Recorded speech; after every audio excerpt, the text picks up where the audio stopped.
বাবা, চিন্তা করো না, আমি এখানে আছি। আপনার বাবার অবস্থা ভালো না, অপারেশন করতে হবে। অপারেশন করলে বাবা বাঁচবে তো ডক্টর সাহেব?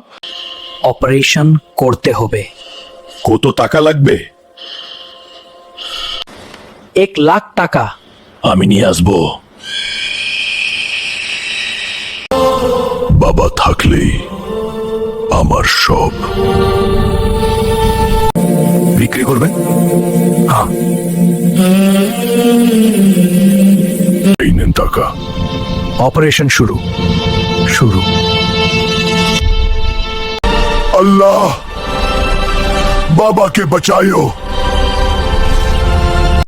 অপারেশন সাকসেসফুল, আলহামদুলিল্লাহ।